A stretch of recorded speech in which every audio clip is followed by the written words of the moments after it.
सत कहेले रट करसी।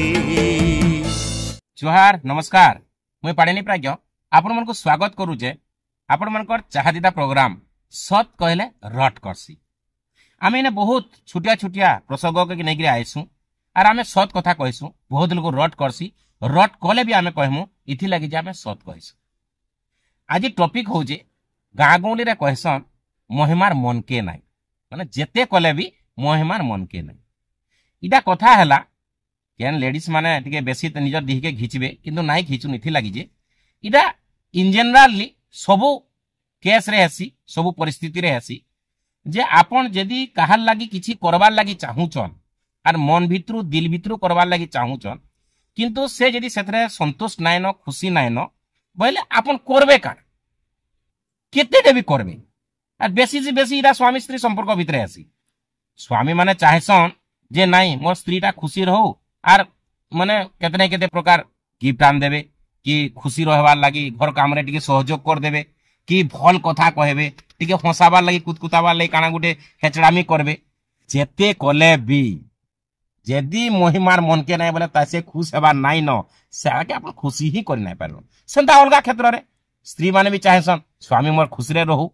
स्त्री माने भी गुड़ घाट टिके घसी देगिरी पेंट सार्ट भल से आयरन कर देगिरी भल भल आइटम करिगिरी खुआबे किंतु जदी बरर थार ने खुश नाई हेबार नाई न से भी मुंह आमिला के रहबा से खुश नाई बोले। इथिल लागी गाँ गौली रे ई कथा के नेकरी बुढ़ा बुढ़ी माने कहसन जेते कले भी महिमार मन के नाई। सेंता पड़ोसी सांग साथी कि आपनकर पुअर लागी झियर लागी जे कोनोसी संपर्क लागी आपन पूरा से नाई कहसन जे भितरर कलजा छिड़ेई करी भी बाहर आपन दे देबे ताकर लागी बयले भी समान को सेटा ठीक नाई लागे कि से माने खुश नाई हो। इतार कहबार माने होचे जे मनीष एते आमे वस्तुवादी हे गलानो आर एते उच्च आकांक्षावादी हे गलानो आमे एते आशा करूछु सामना लोकनु जे आमे सामना लोक जेते कले भी आमे खुश नाही पार। आर इडा होचे बड़ रोग आइ एटा गोटे बेमार बोली भाबन जे आमे जदी खुशी नाही हे पारुछु हेडा हमर निजर ही बेमारी है।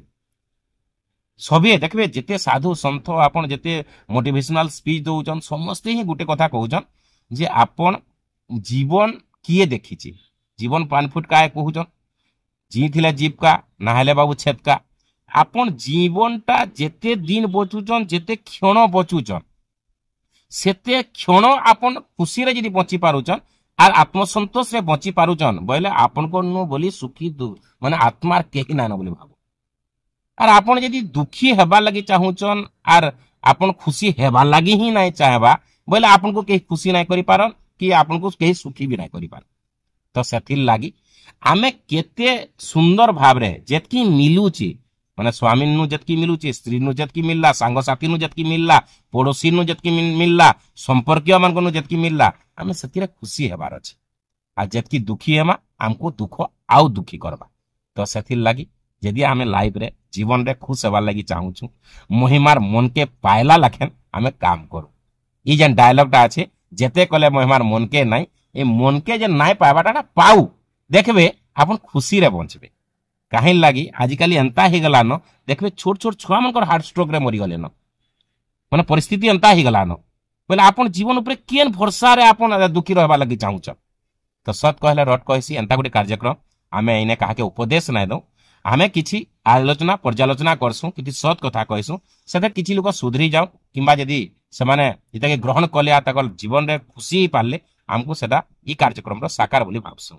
रहुचे फेर गुटे नुआ एपिसोड रे गुटे छुटिया प्रसंग के नै आसमा सेते बेले फेर आपण मन से भेट हमा। रहुचे जोहार नमस्कार।